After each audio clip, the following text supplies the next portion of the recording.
Again down here, please, sir. Nicola Sturgeon describes her relationship with Alex Salmond as one of the most successful partnerships in modern British politics. It came to an abrupt end when allegations of sexual misconduct against him emerged in 2018. However, she says the death of her former mentor brought a mix of emotions.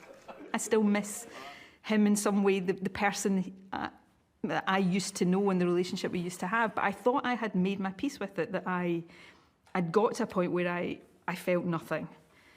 And then I got a call to tell me that Alex Salmond had died.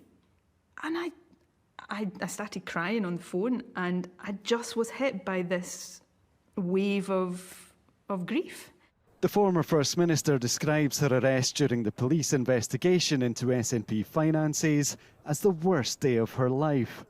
She was later cleared, but her husband, Peter Murrell, from whom she is now separated, faces charges of embezzlement.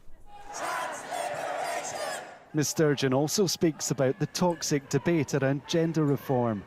Legislation, she admits, she should have handled differently. I should have said, right, OK, let's pause.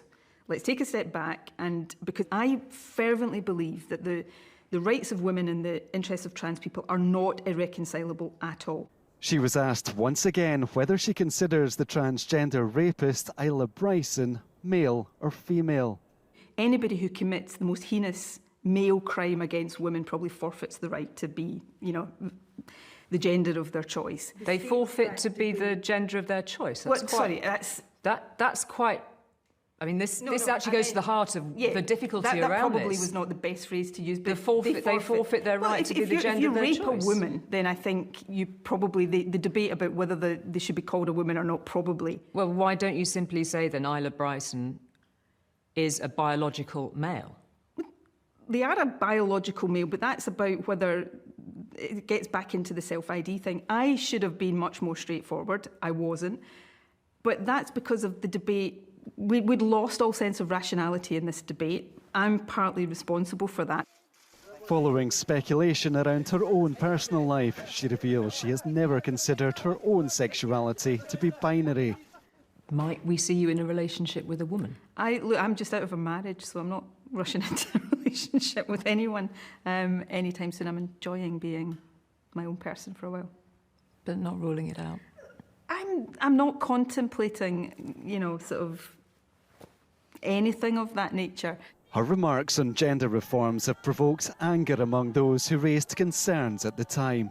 If she has now belatedly seen the light, big if, I wonder if she will accept that she owes an apology to the women she characterised as transphobes, misogynists, homophobes, racists, simply for questioning a policy which she now accepts should have been questioned. I think she's being very self-effacing and reflecting on what she could have done differently, and I think that's the mark of a good leader, actually, and somebody who's able to go back and say, well, perhaps things could or should have been done differently. Political opponents also believe her comments are too little, too late.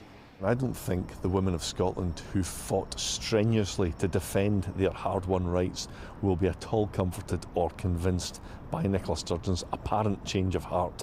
The point was, we put forward an amendment to her legislation that would have stopped rapists and other sex criminals from exploiting gender self-ID, and these were shot down by Nicola Sturgeon. I've been there for all of the 25 years that the Parliament has been going, as has she. So I've witnessed her in operation. There's nothing there about her record, her promise to close the attainment gap, for example, which still persists. Nothing there about her responsibility with the NHS. The full interview is broadcast here on STV at 7 o'clock this evening, ahead of the memoir being published on Thursday.